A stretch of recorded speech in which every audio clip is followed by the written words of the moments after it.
Imagine a realm where the seasons' rhythms rule, where centuries of agriculture and fishing have reshaped the land, yet where people and nature remain in harmony.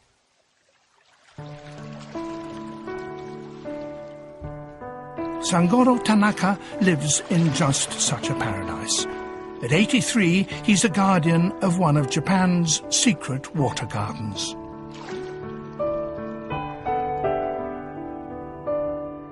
Over 1,000 years, towns and villages have developed a unique system to make springs and water part of their homes.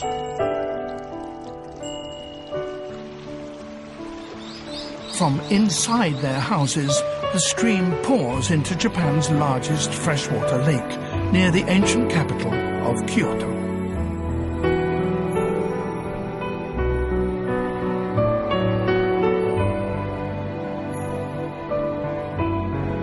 This is a habitat so precious, the Japanese have a special word for it: Satoyama, villages where mountains give way to plains.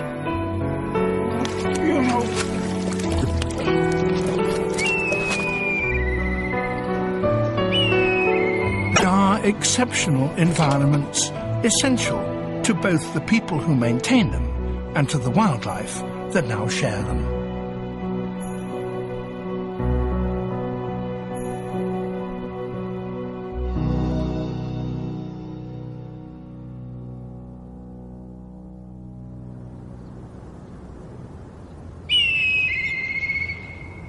Late February at Lake Biwa, an area 5 times the size of Paris. Its year has 4 distinct seasons.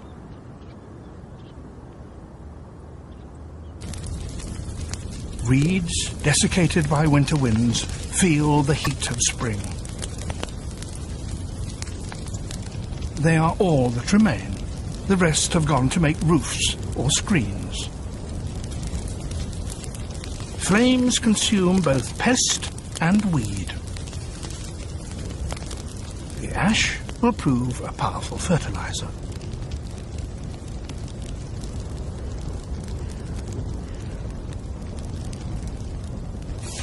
Destruction creates the very conditions in which a wide range of species will eventually flourish.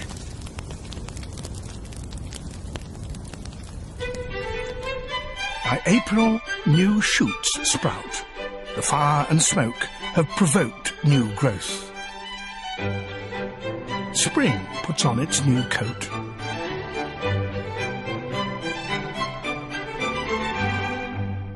Meltwater cascades from the mountains, swelling the lake till it brims over. Parched earth soaks into wetland.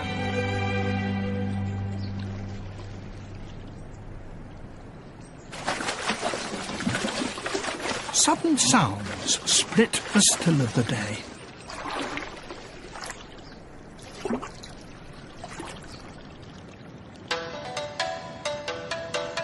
A chain of male carp dance after a female.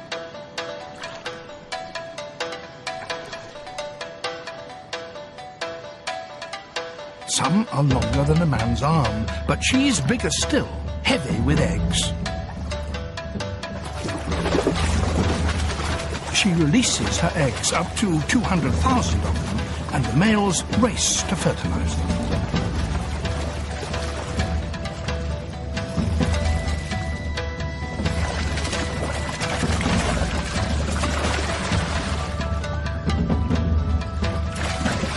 For the rest of the year, these carp inhabit the chill depths of the lake. To spawn, they must seek warm shallows. Spring's rising energy is released.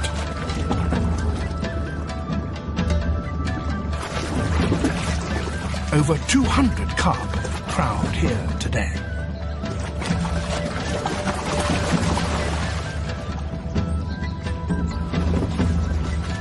The conditions created by the flowering of the marsh offer an ideal site for breeding.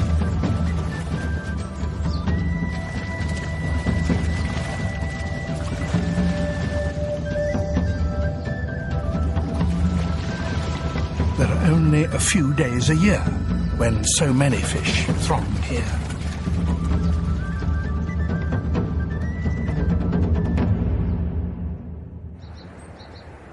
Sangoro, the fisherman, won't miss his chance. His methods, his 20-year-old boat, his bamboo pole, all are tried and tested.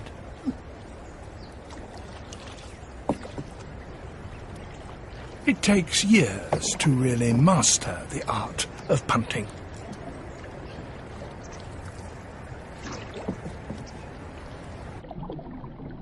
The river courses with fresh mountain torrents, but here and there natural springs well up from the bottom.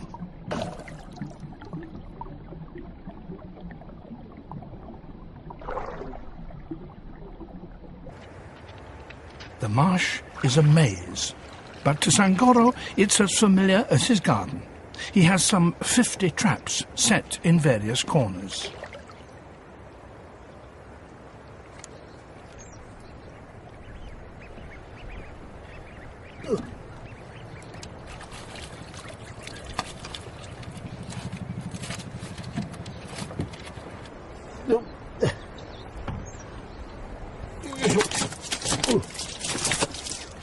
The carp are Lake Biwa's spring gift.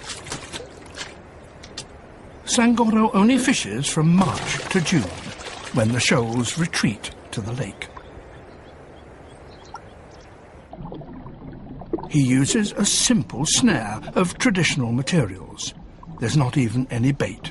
He just sinks a trap for the fish to swim into.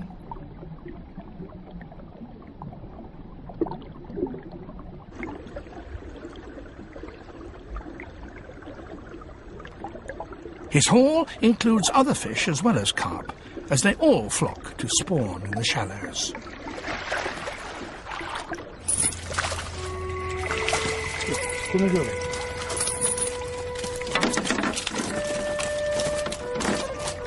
This trap is full of carp called crucians. With a single trap, he may net a dozen fish to take home.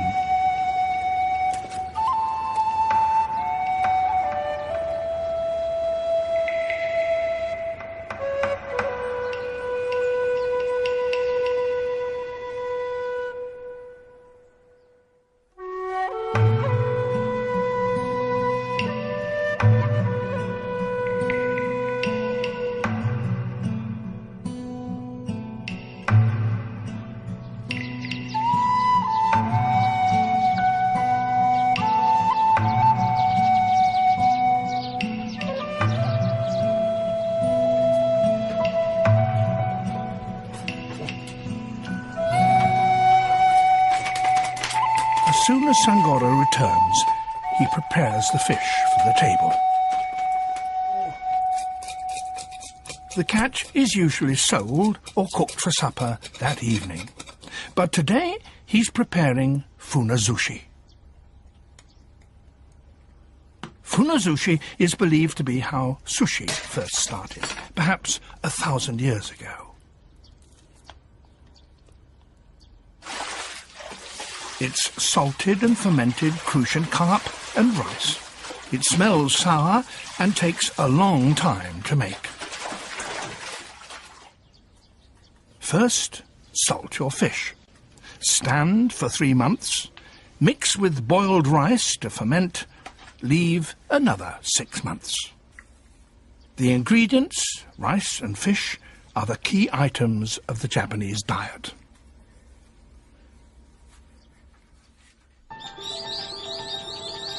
Sangoro's home lies about 2 kilometers inland from the lake shore. Water from boreholes under the village is piped into the houses.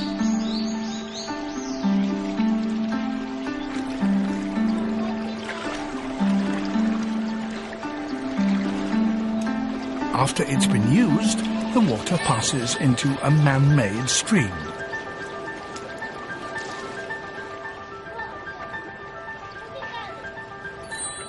What could be a barren canal teems with hidden life.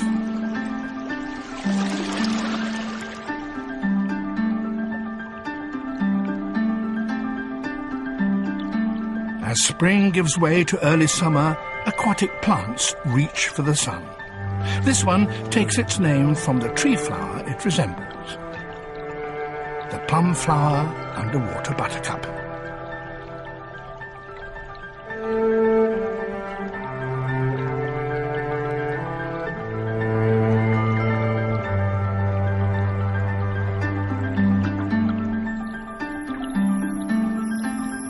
This little stickleback has no scales and can only live in the clearest of fresh water.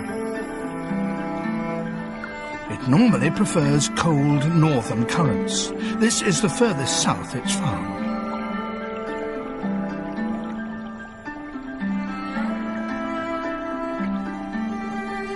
The channel also harbours some strange-looking creatures.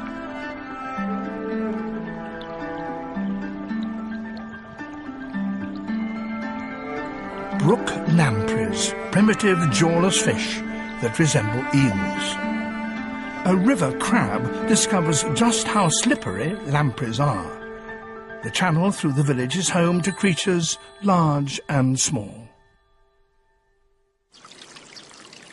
The water sustains people too, and in turn they use it sustainably.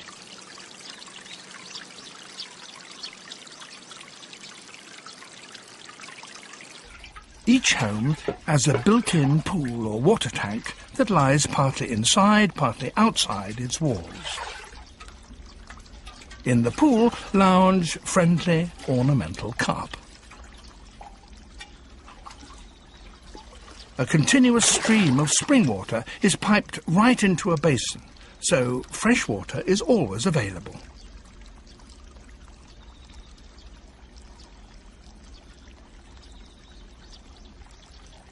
The carp are not purely ornamental, nor are they to be eaten. People rinse out pots in the tanks and clean their freshly picked vegetables. If they simply pour the food scraps back in the water, they risk polluting the whole village supply. However, carp can scour out even the greasy or burnt pans.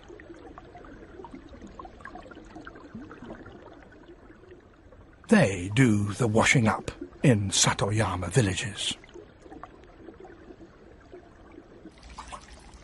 This traditional arrangement is called the riverside method. It's used all over Japan. Cleaned up by the carp, the tank water eventually rejoins the channel.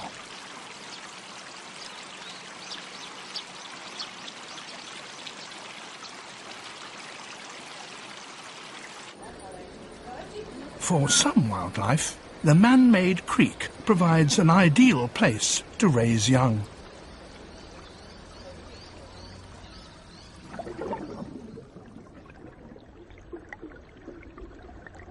Like this variety of freshwater goby, a small fish about as long as a little finger.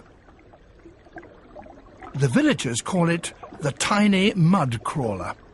A male is busy excavating a breeding site. The even bottom supplies a perfect hidey hole.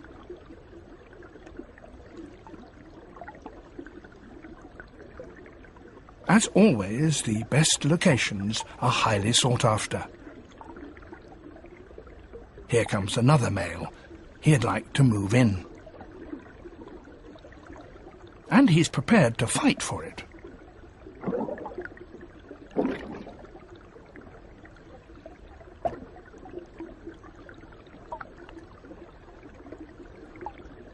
Both do all they can to look threatening.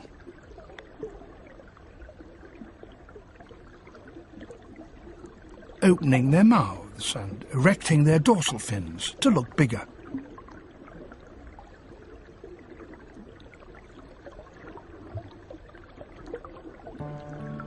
It's a victory for the sitting tenant.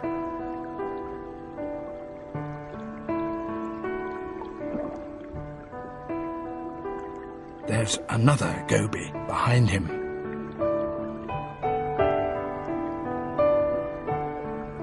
She's hanging upside down and she's laying eggs.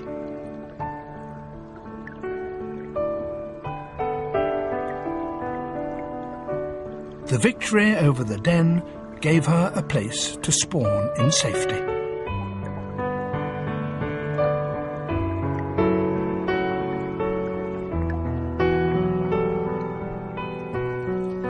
The old, simple life of Satoyama communities is attracting some young Japanese back from the cities.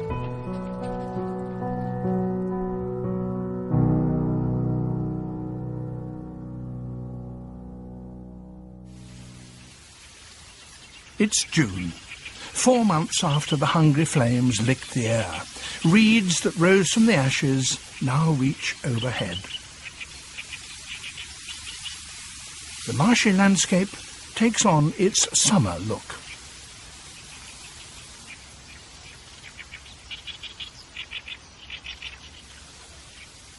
The dense growth is almost like a jungle. A world filled with tiny lives.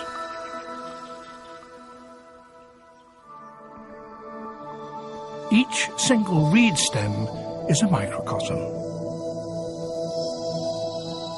Tiny organisms called pseudoplankton live on their surface.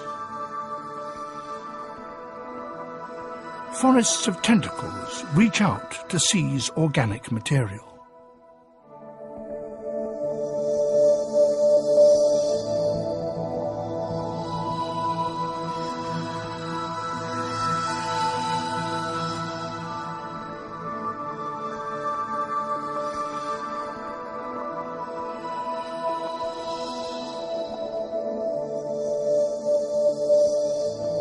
Earlier, in spring, young carp hatched in the flooded fields. They stay there for about 3 months. The reed beds are their nurseries, where they have plenty to eat and are concealed from predatory birds. An infant fish meets a sudden end. It's been grabbed.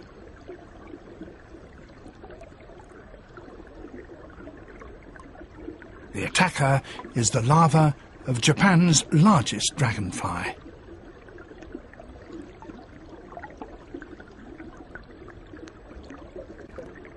This aggressive ambusher hides in sand or gravel.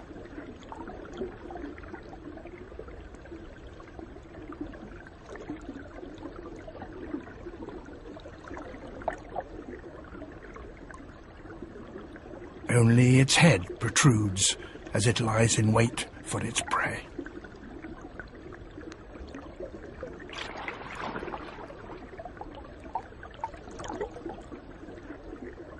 Its correct name is the golden-ringed dragonfly. But to the Japanese, and to Sangoro, in its adult form, it's the king of dragonflies. Chicks accompany a parent coot. Now is the best time to find food. An adult calls in warning.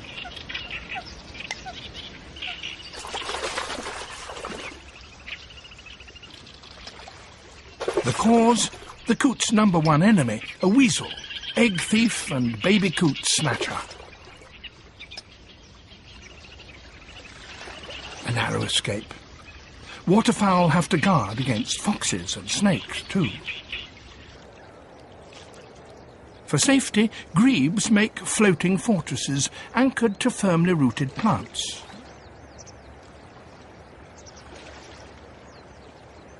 An adult bird is particularly alert when the eggs are hatching. Each grebe has its own territory, and each nests at the same place every year.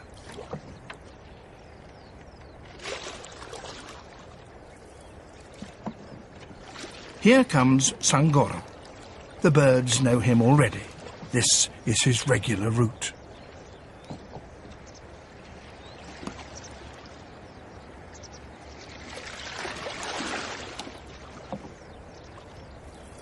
He spends 2 hours checking all the traps he set yesterday.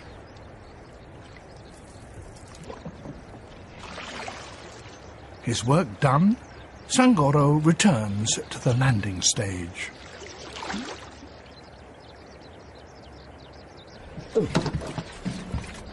You should see the ones that got away.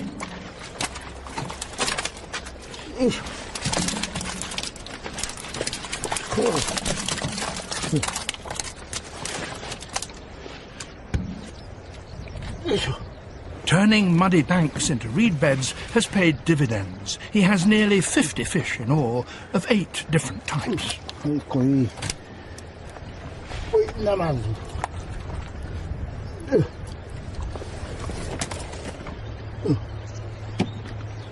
Sangoro won't eat the smallest fish. He puts them aside.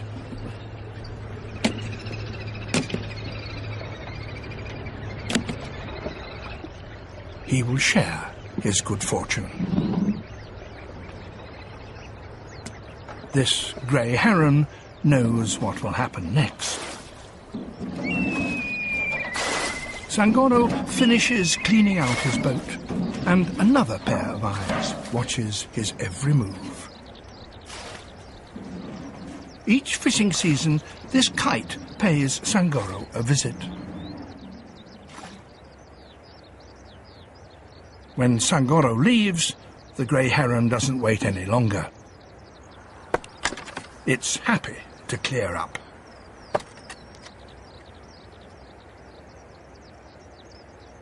Sangoro left the tiddlers for the birds. It's his way of sharing nature's riches with those around him.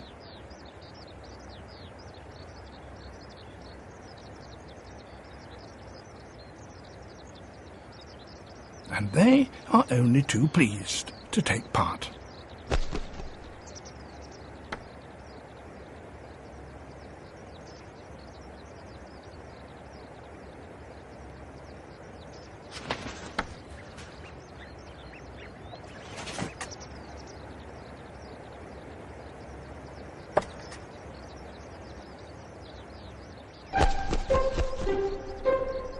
The kite will take the fish back to hungry chicks.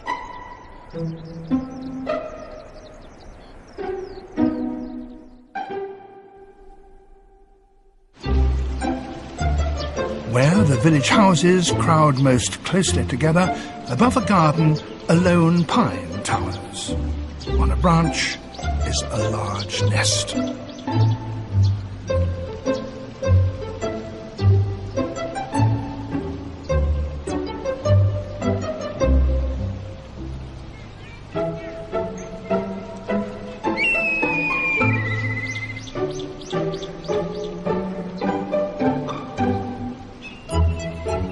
There are 2 chicks there. They're developing steadily under the watchful eyes of the villagers.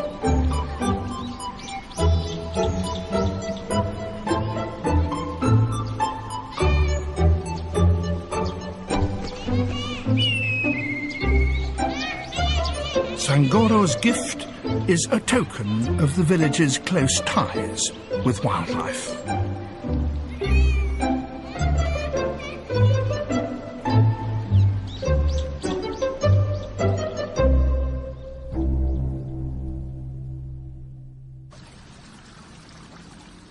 It's 5 days since the gobies first laid eggs in the village channel.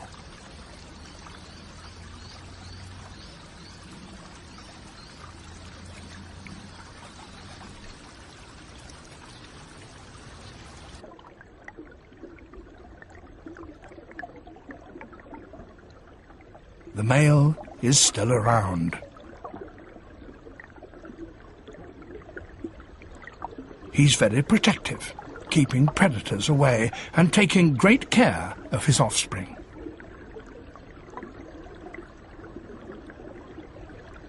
Golden eyes peer out of the egg capsules.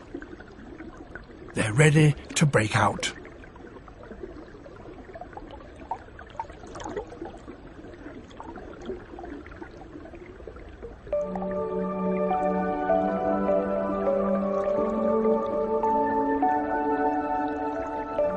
The anxious father fans them, keeping them oxygenated.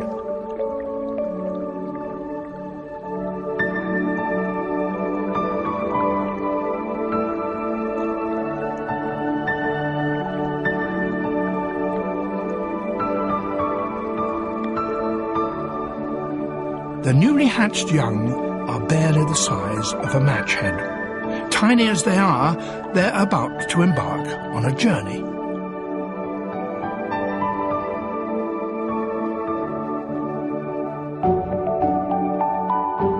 They will ride the current the 2 kilometers to Lake Biwa. There they will feed on the abundant plankton.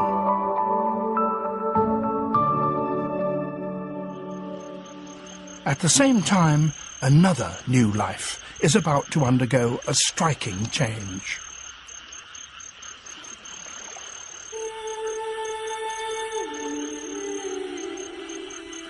The larva of a golden-ringed dragonfly.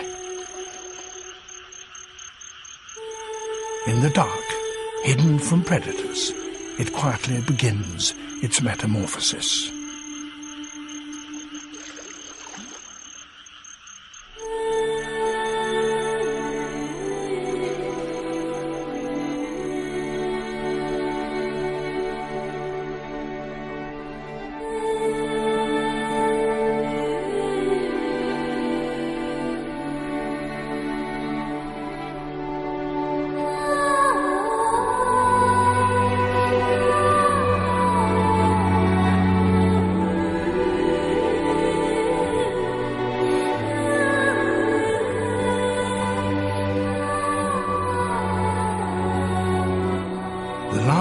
Is now a fully winged dragonfly. In 10 days, it will be sexually mature and ready to trigger the next generation.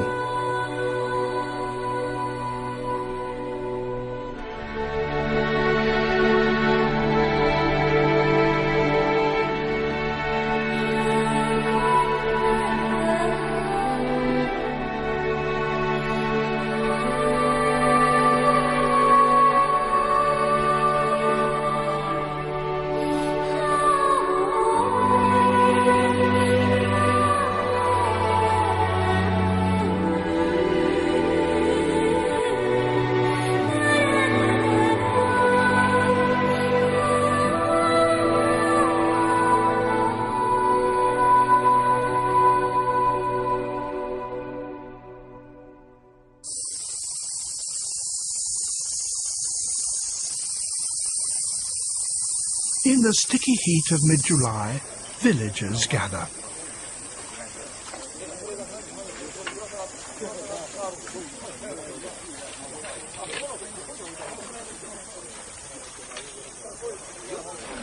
Overgrown banks block the stream.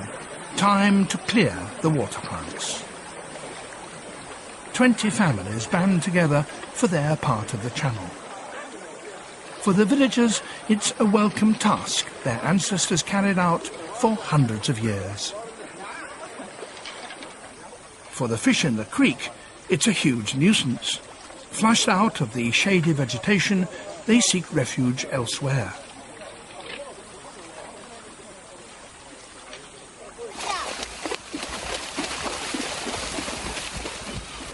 It's the children's big moment.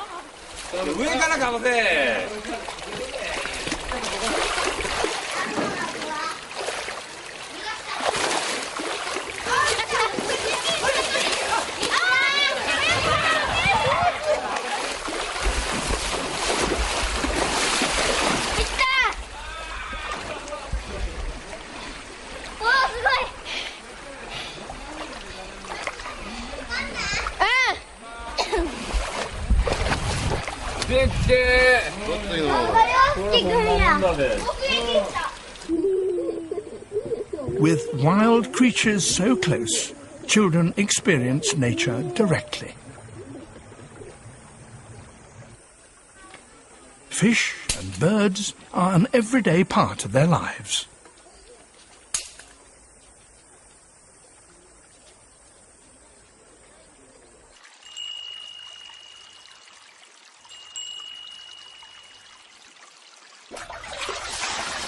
3 months have elapsed at Sangoro's house. Sangoro's wife, Chicano, washes the fish salted in spring.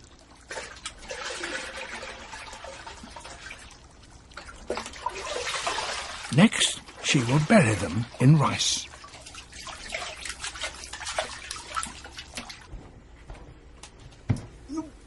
Sangoro's job is the back-breaking bit.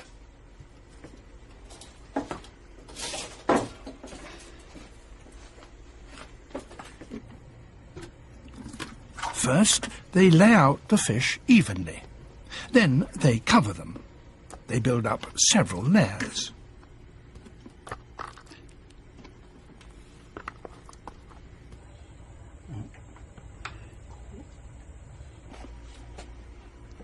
The rice starch feeds microorganisms that cause fermentation.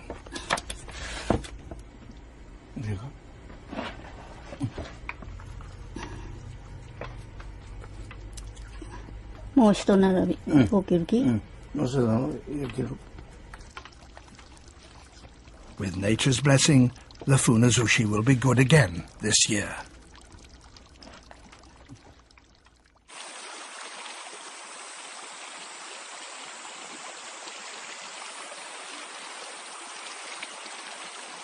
After the clean-up, the channel runs smooth and clear.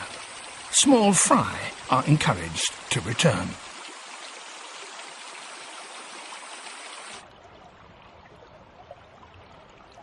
The young gobies are now the size of a fingernail, 10 times as big as they were.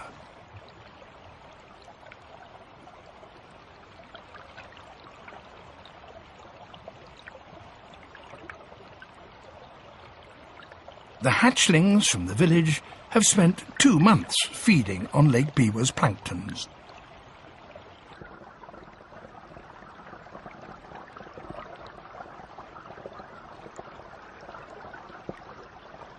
They press on upstream. No obstacle deters them, not even vertical walls.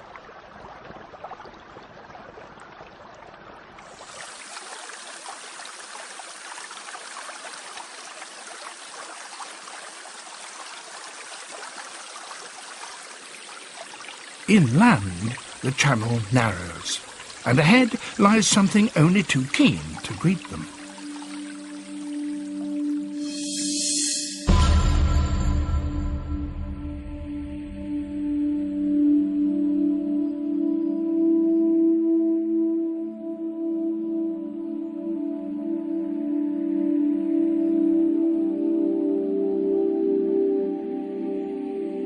It's a Japanese keelback.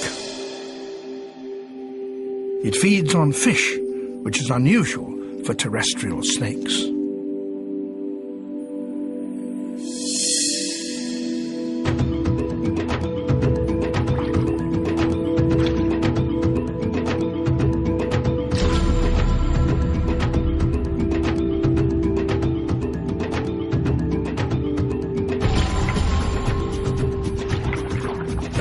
Brown keelback catches the lazy goby.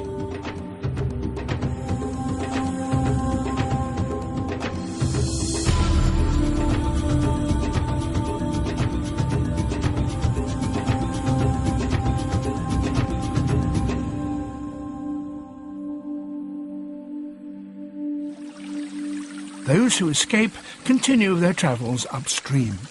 They must avoid herons and carnivorous fish, too. The little gobies must find somewhere safe from ambushes.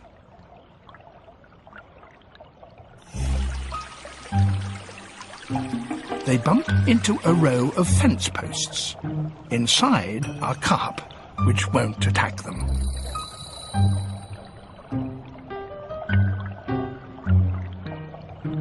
It's the channel that carries away the household's used water.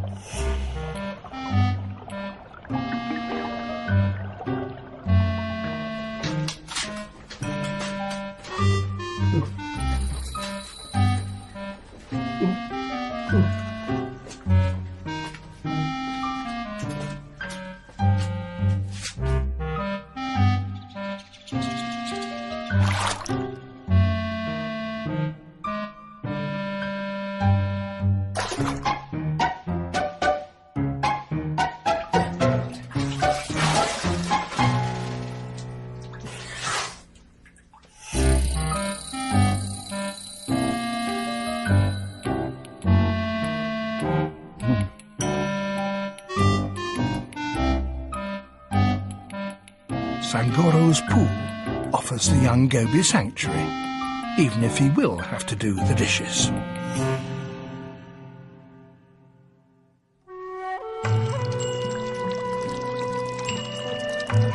The villagers endure the humid days of late summer with their natural neighbours.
It's a drowsy afternoon. The moist air drains everyone's energy.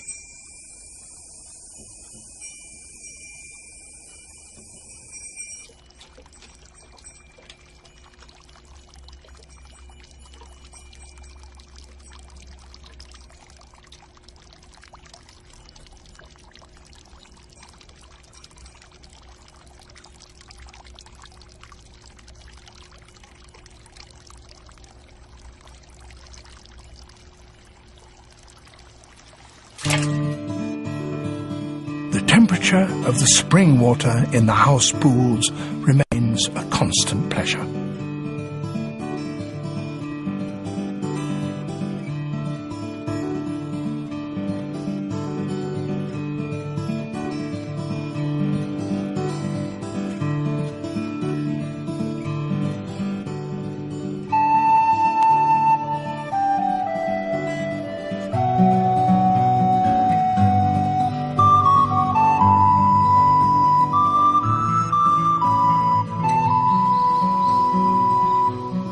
Autumn brings welcome fresh breezes.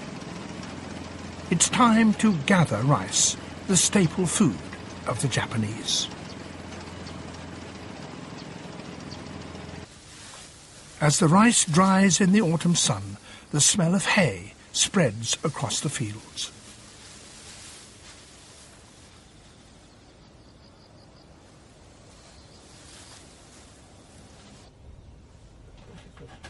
With the harvest in, the time has come to give thanks.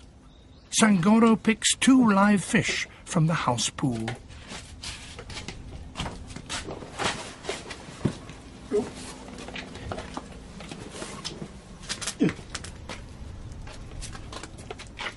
They will survive. But tomorrow is the day the god of the rice paddy goes back to the mountains. He won't depart without being given offerings, rice cakes, sake, white radishes, and the fresh fish.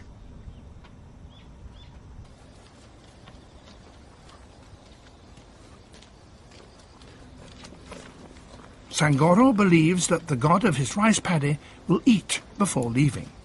The god will return next spring when rice is sown again.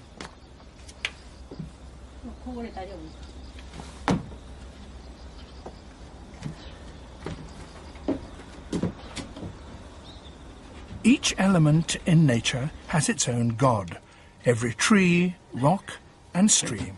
8 million gods of nature in all.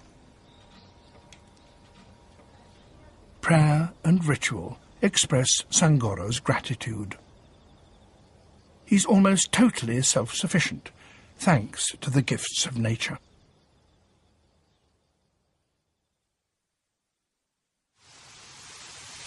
It's December. Winter's harshness looms.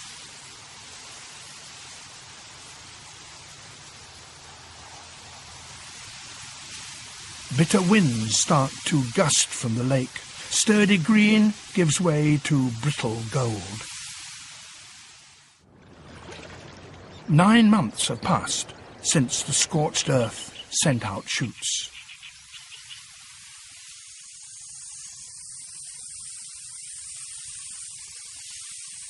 Now the reeds soar above. The slender stems will make screens and thatch.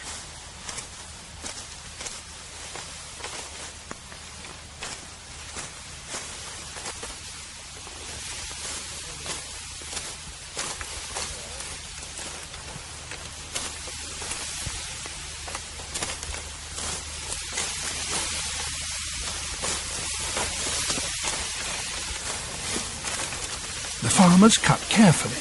They don't snap or bend the long stalks.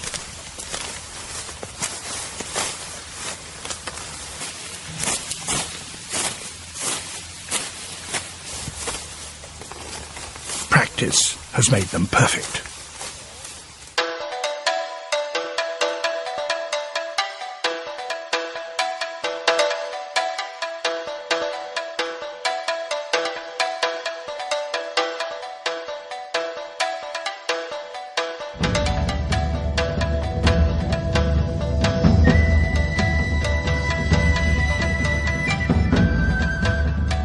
They heap the bundles into a tent-like shape called a round stand. The stands will be left to dry all through the winter.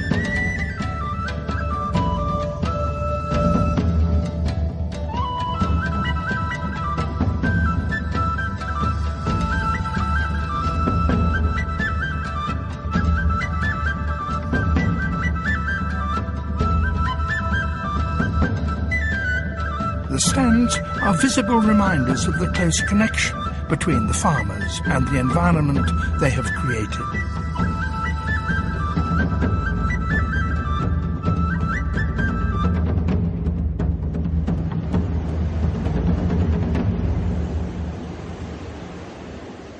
Winter grips the north of Lake Biwa.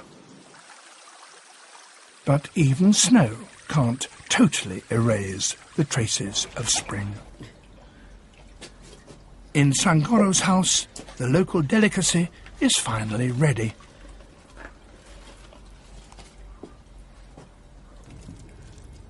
He caught the carp in his trap in spring. He and his wife salted them, and when summer came, covered them in rice to ferment. Now a further 6 months have passed.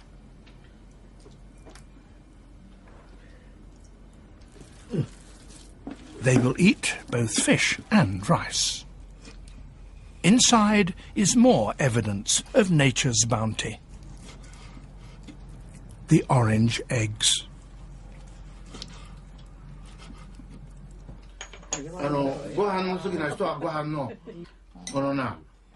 Sangoro invites his neighbours to share the funazushi.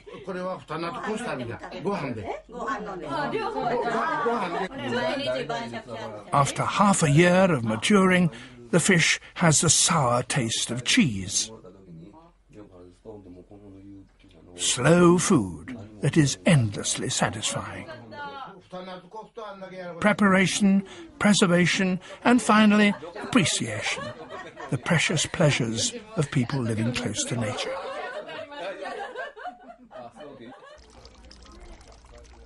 Right next to their dining room, there is the basin full to the brim. It's cool in summer, warm in winter.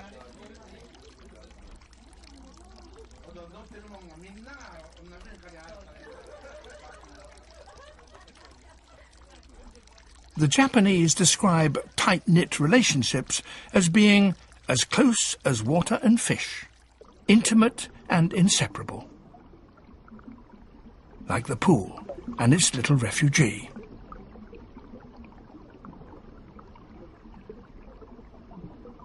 The goby sits in a quiet corner, waiting for spring.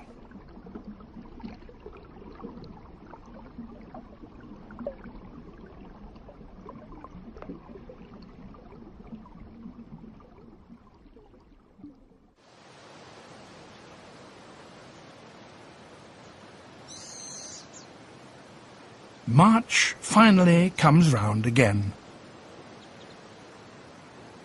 The reed beds have slept throughout the winter. Now the first rays of sun coax warmth into them.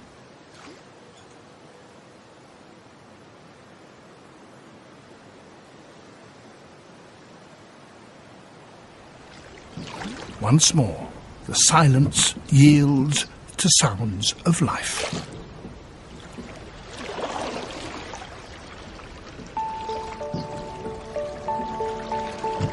As the rhythm of the year picks up, so do lives, human and animal.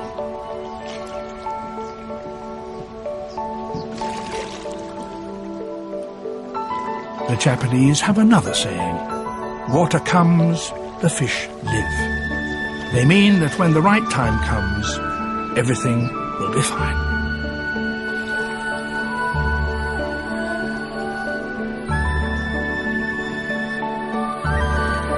Sangoro knows that in the way of Satoyama, everything has its season.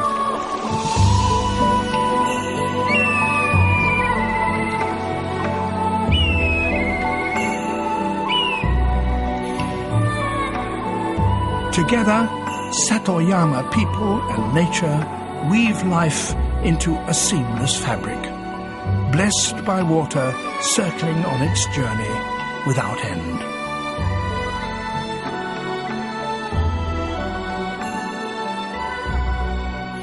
A new season, a new year, a new cycle, all begin in Japan's secret water garden.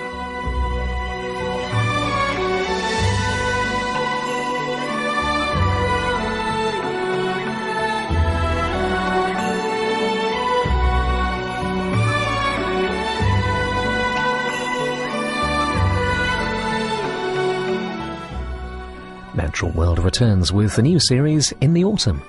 Discover Eiderduck Island next on BBC Two. Then, in 10 minutes, a harrowing true story from Iran as a forced confession led to the execution of a teenage girl.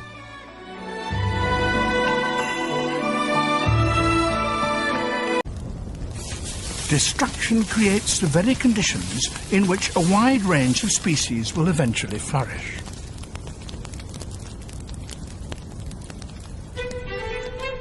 By April, new shoots sprout. The fire and smoke have provoked new growth. Spring puts on its new coat.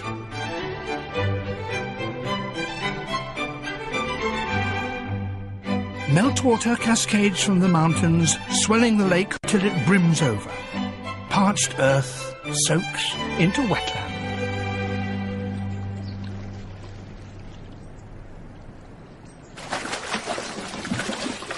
Sudden sounds split the still of the day.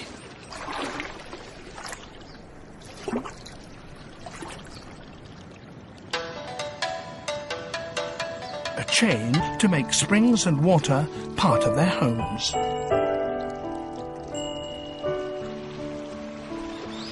From inside their houses, the stream pours into Japan's largest freshwater lake, near the ancient capital of Kyoto.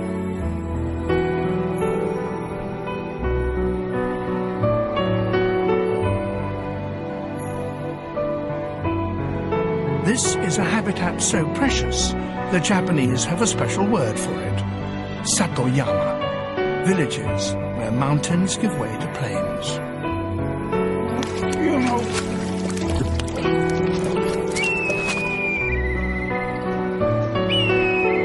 They are exceptional environments, essential to both the people who maintain them and to the wildlife that now share them. Of male carp dance after a female.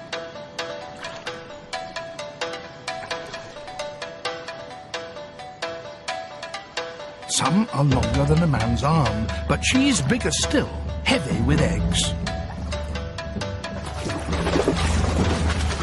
She releases her eggs, up to 200,000 of them, and the males race to fertilize them.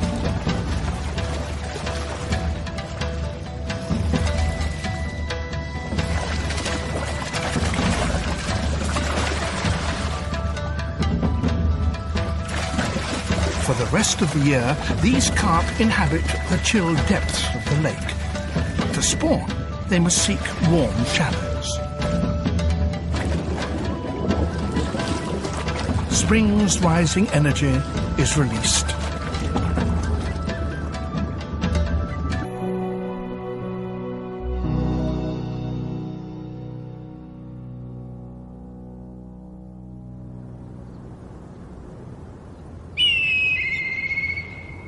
Late February at Lake Biwa, an area 5 times the size of Paris. Its year has 4 distinct seasons.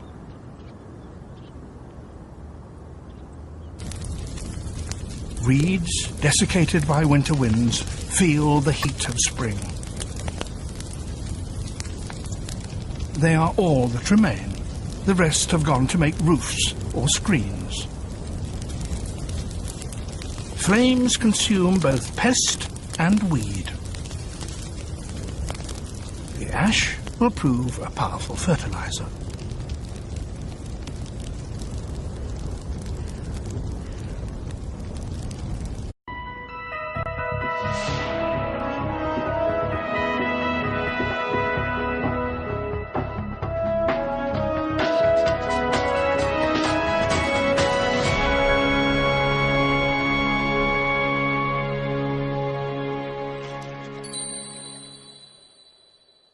Imagine a realm where the seasons' rhythms rule, where centuries of agriculture and fishing have reshaped the land, yet where people and nature remain in harmony.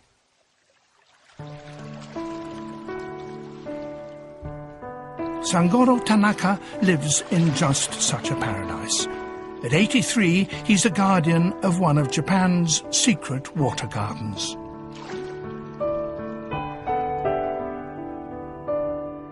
Over 1,000 years, towns and villages have developed a unique system.